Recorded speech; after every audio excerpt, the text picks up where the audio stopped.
Hi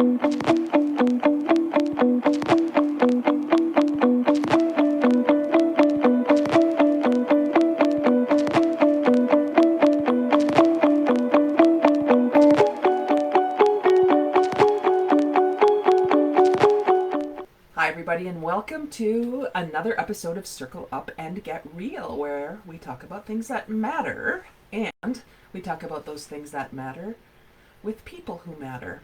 And today I am home. I'm working from my home office in the anticipation of the blizzard we are potentially getting today.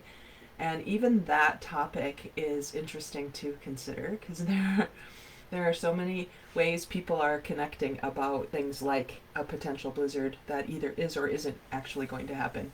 And so I just chose to stay home today. I have everything I need in my home office for the meetings I'm having today, and I'm warm and cozy here at my home. And I'm looking out the window, and yes, we have big flakes of snow coming down. No wind, at least it doesn't look like it out my window right now. Yet it is snowing, and it is April 2nd, so it's kind of interesting in North Dakota. You can get any kind of weather any time of the year, probably. And today I am pondering some things as I'm watching social media. And what I'm recognizing about myself and social media, I think I look at people's posts on Facebook, LinkedIn, mostly Facebook and LinkedIn. I need to think more about Twitter or X and about TikTok and Instagram and all those other ways people are using to post things. And I believe when I really get down to it, the reason that I follow people's ideas, is because I crave connection. I know that about myself. I know that I am looking for community. In fact, right in front of me right now, as I'm sitting at my home office, is one of my very favorite books called Community by Peter Block. So no coincidence there. I'm really committed to finding my people, creating conversations, like the tagline of this podcast says, having conversations that matter with people who matter. And the subtext of that is everyone matters. Everyone matters. Everyone's opinions matter. It's just that sometimes we don't know how to share our opinions. We don't know how to engage with people on more than a surface level, probably because one element of communication is missing, and that is true, deep, radical listening. And I say that today as a communications major. My undergrad degree is in communications and English, and I tell you, I never had a course in listening until I became a hotline volunteer, where my job was to pick up the crisis hotline when people were calling because they were in crisis. And we had great training. We had to learn how to listen when we didn't have visual cues, which are 55% of the message. Visual cues are 55% of the true message. When I look for things like open body language, eye contact, those kinds of things, that gives me 55% of the total message. And I didn't have that. I had to learn how to actively listen. And I'm of the mind these days, I don't even know why I said it like that. I'm considering these days that we are doing the best we can with what we know in our communication and in our leadership, and that if we don't do better, it's because we don't know better. And I say no, I use the word no, more than just in my head. So when I don't know something, it's because it hasn't become a knowingness to me, which is my head brain, my heart brain, and my gut brain all together. When I have a knowingness about something, it's almost an intuitive hit. It's almost like I know this in my bones. And when I know something in my bones, in my soul, in my spirit, I listen differently. And I'm still learning this. I'm still working on becoming a person who actively listens. And I can do that even in posts on social media. This morning I looked at a post from a friend of mine who lives in Fargo, has her own business, and she was writing about how when I see posts that have the same tag at the top, hey, can I just tell you something? Or can I share something with you? And she said, I look at the way people post this, and she said it turns her off. I want to know what's really true for you. And I thought about that and I thought, yeah, I've taken courses where they tell you how to post on social media and they give you a hook and they tell you to use this hook. And as in the course, I've been in courses where they say, okay, everybody get out your phone and write this question to your social media followers. And then you can look on social media and you can see the same hook asked, dozens of times because there were dozens of people in the same course. And so I get what she's saying on this post and I see it too. Yet I did that for a lot of years. I didn't think I knew how to connect with people. Even now, thank you, one viewer. Oh, the viewers just went away, so I have 0 viewers right now. It's really funny because if I'm doing this to get viewers, I obviously don't know what I'm doing because I don't know how to do Facebook Lives or even podcasts episodes that get viewers and listeners. If I did, I would have viewers and listeners. By the way, let me just preface that by saying thank you to those viewers and listeners I do have, because that's kind of my point I want to make today. This is not a post to complain about what's not happening. It's a post to celebrate what is happening. And so when I look at what I've been doing with this podcast in particular, coming up on our 6th season, we have 200, I think this will be something like 258. I think this is episode 258. And you think about weekly episodes, that's 258 weeks that I've been doing this podcast. And I've been having guests, and when I don't have guests, I go live like this. And I've been doing that regularly because it's just what I do. It's become just what I do. It's not, I need to do this so that I can get X number of followers, so that I can, whatever the so that. I do this because I feel a need to express something. And I'm really taking a look at what Cory Booker did yesterday. He just talked for 25 some hours. And he just shared what he felt compelled to share with a platform that there were or weren't people. I mean, he was practicing something. He was speaking. He was sharing his ideas. He was taking action in some way. And it wasn't so that he would have more followers. It wasn't so that, I don't think it was so that. I think Cory Booker felt compelled to take some kind of action in a direction that he felt very compelled to take action in. And I didn't listen to the whole thing. I didn't listen to very much of it. To be completely honest, I just know what he was doing. And I don't think the point was to educate anyone or to change anyone's mind necessarily. It was because he had something he needed to express. He had an action he needed to take. He had something inside of him that needed to come out. And I feel it that same way lately. I feel compelled. I feel restless. I feel that if we have a situation in our country right now that is, I use the word chaotic. I will say it is what it is, right? It is what it is. If we have a situation in our country that is energetically the way it is, then I want to do something. I want to take some sort of action. I don't always want to be the one that brings people together. I don't always want to be the one who tries to see both sides. I don't always want to be that. Yet I don't know how not to be that. I feel that is what is missing right now, is some mediator or some energy that has us stop and ponder and imagine what could be going on in the other person's side's mind, experience that had them get here. What is it that has people be where they are in their action? And when I think about that, I listen, and I don't mean necessarily listen only with my ears when I'm talking about listening in this context today. Discernment, I think, is what I really mean. And discernment to me is using your head brain, your heart brain, and your gut brain, and letting all three of those parts of you process what's happening. And maybe that's what I feel is missing, is discernment. It seems as if, in my observation, there are people who are so, how can I say it without it sounding like a judgment?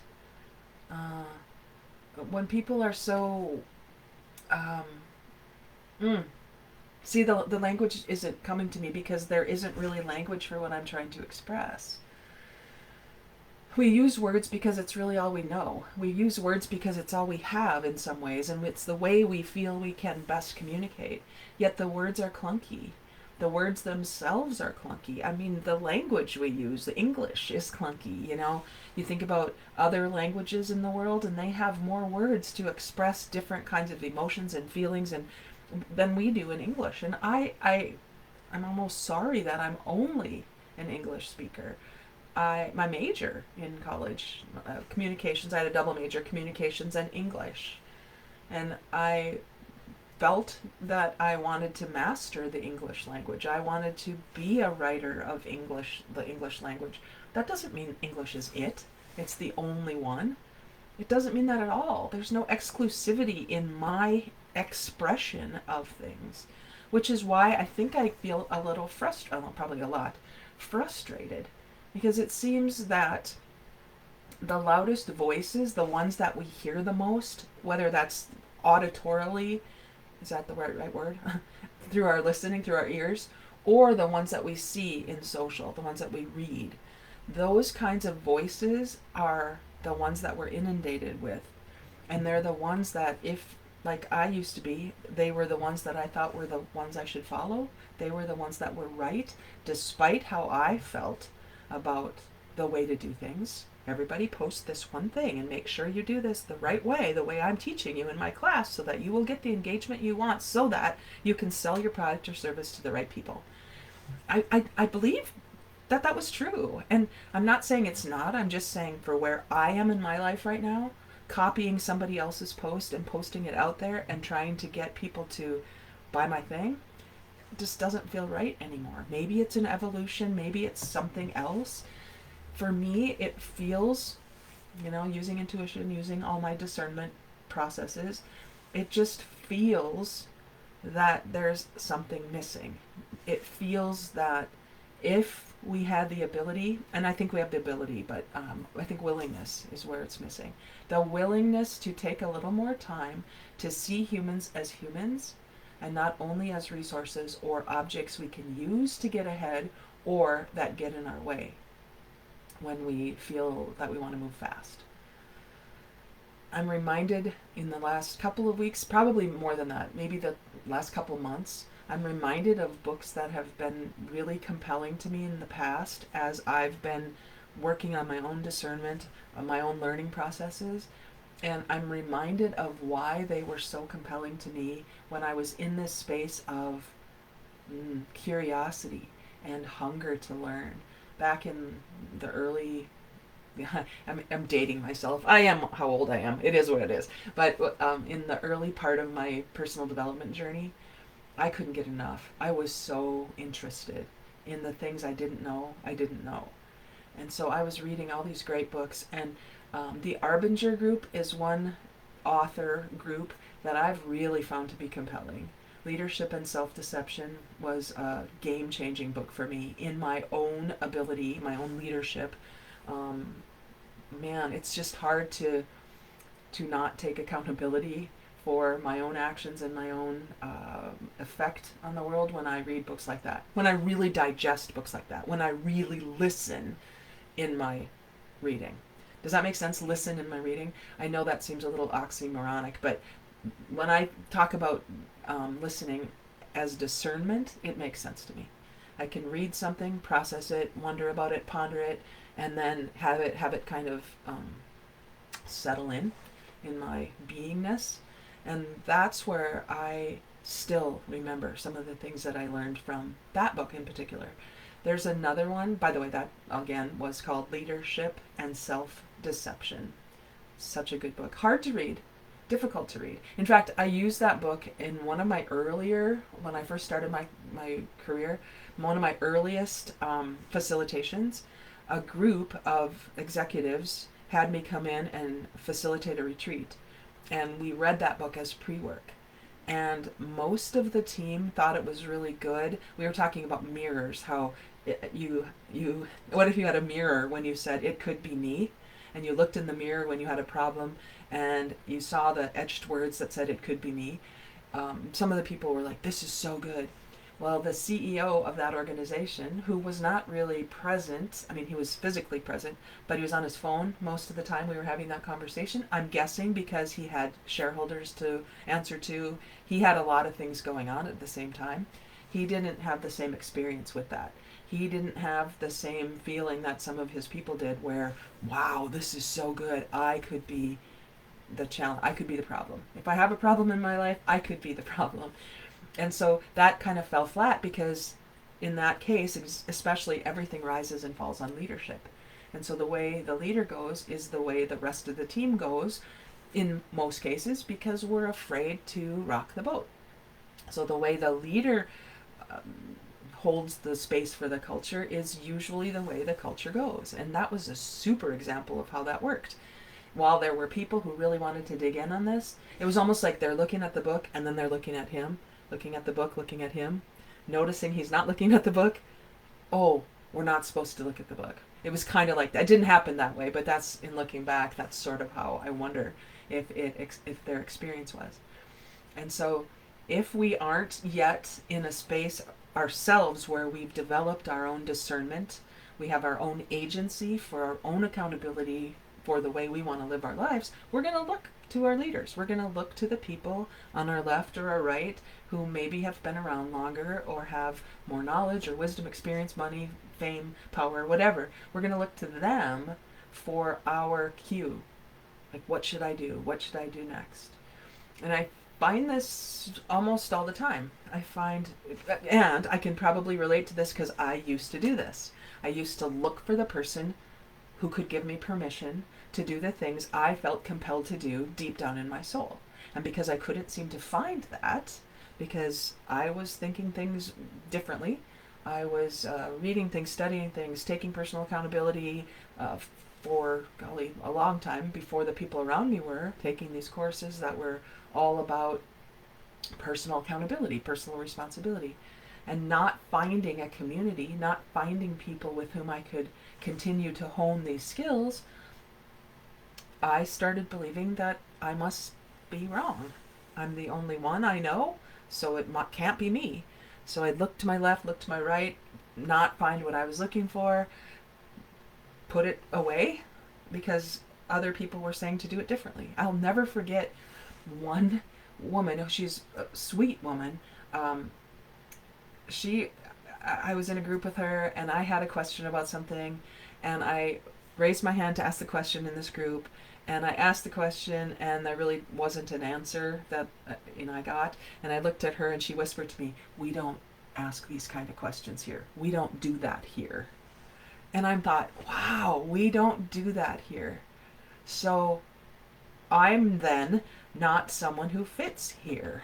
That was the what I remember feeling at the time. And again, some of this is just coming to me now as I'm looking back on what got me where I am in my life, because I've looked back on the signposts. I've looked back on what got me here. What is it that brought me to the place I am right now? What was important to me? And as Steve Jobs told us, you can only connect the dots of your life looking backward. You can't connect the dots looking forward because it hasn't happened yet. But when you can connect the dots from the past, you probably have a different way of looking at the possibility of the future. Because I can shift the way I'm being right now in the present thanks to what I've learned in the past. What I've learned, right? What I've learned, what I've experienced, what I've decided to change. I can live into a different future than I would have had I not been in this space of awareness. So all of this, thank you to the people who have inspired this for me today. I had a couple conversations already, some in auditory conversation, and some I've just been reading online. And so I'm aware of a lot of things. I'm inspired by a lot of things, and turns out there aren't a lot of people who are inspired by the same things I am. At least I haven't found them yet. I said not a lot, and that doesn't say anything negative about the 70 some people who follow me on my podcast. I thank you for that. Thank you. Let's continue building what we've got, 70 some people. Let's continue these kinds of conversations. The people who are engaging in the Get Real circle, we have a private Facebook page here on Facebook, obviously, where you can find these kinds of conversations. And there's not a ton of engagement, but with the people who are engaged, these are the people with whom we can build and master the art of listening, the art of communicating in a authentic way. We have the ability to do that if we stand together, if we continue to challenge each other and support each other in the ways that we see possibility going forward. Because if we just stay where we are, we're going to live in a world of probability. It's probably going to be a lot like it's been. Not that there's anything wrong with that. It's just that I, for one, feel restless in the space of probability. I feel called to the space of possibility, which means it hasn't existed yet. It hasn't been exactly the way it could be if those of us who share the desire for connection on a deeper level could build. And that's what gets me excited. That's what gets me fired up. And that's what doesn't necessarily then bug me. Because I named this today, what's bugging you these days. And I guess it starts there. You know, what upsets me, frustrates me, whatever it is that does that and creates that in me is really a gift for me. So when I look at what's bugging me these days, it has really little to do with anything out there, anybody out there, any other person. It has a lot to do with what that person, that situation provoked in me. I'm thinking, when I just said that provoked, I had a book idea several years ago called, what did I call it? Invoking Disruption, I think is what was my working title. And I wanted to have 3 sections of that. To invoke, to provoke, and to evoke. 3 ways to look at the same word. Voke is vocal. You could provoke, push. You can evoke, pull. And you can invoke, get information from a higher source and bring that into the conversation. And all of it was around disruption, going back to what Cory Booker did yesterday and where he got his inspiration from John Lewis, Good Trouble. That's disruption. That's disrupting the status quo. That's taking action that is going to create a different outcome, not better necessarily, but different. And really, seriously, the only way we're ever going to get to better is through different. We need to make friends with different because different is what inspires and challenges us to hone our own skills, in this case, especially of listening. And how might we get better at it if we don't practice it? My mom used to say, practice makes perfect. And really, practice makes permanent. And I'm a living witness to that because I did not practice perfectly when I practiced piano. I practiced reluctantly at best and resentfully at worst. And to this day, my mom was right. She kept saying, you'll thank me later. You'll wish that you would have practiced more. And she's right. 12 years of lessons and very little to show for it because I was not inspired to practice. I was motivated by a fear of what would happen if I didn't. So there is something in you, in me, in us that is being tapped on the shoulder. Something that's bugging us, frustrating, upsetting us, that's trying to wake us up so that we take some kind of action like Cory Booker did. Not against anything necessarily, although there was a provocation probably for his willingness to spend 25 hours talking. Yet if we give all of the attention to what we don't want and what we're trying to break down or push against, then why are we surprised that we keep getting more of what we're pushing against? There must be another way, a different way, maybe a better way. But we won't know till we try something different.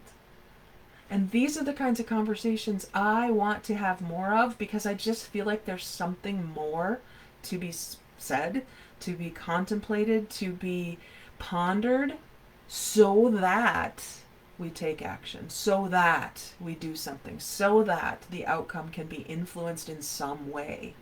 That's where I feel restless, discontented, which I think it was Edison who said restlessness and discontent are the first necessities of progress. So if we don't listen to that restlessness and discontent in a way that pulls us into different action, we're going to be forced to take our own opinions from other people who do it when we don't. So just thoughts today. Thank you to the couple of people who are here. If you're listening later, please subscribe. I'll just invite you to subscribe to my YouTube channel, to Circle Up and Get Real, which is this podcast. I don't know yet the exact how of getting subscribers and going to Substack and doing the things, all the things. But I do have a Substack channel. I am looking at going in some of those different directions so that we can continue having these conversations on different platforms. I'm really committed to it being an iterative conversation, one that brings us together and builds, not one that shuts down or breaks down anyone. So that's my pledge, my hope, my wish, my commitment. And as always, please go find opportunities that you can practice being real this week. That's the point of the Get Real, Circle Up and Get Real podcast. Thanks, everybody. Talk again. Bye.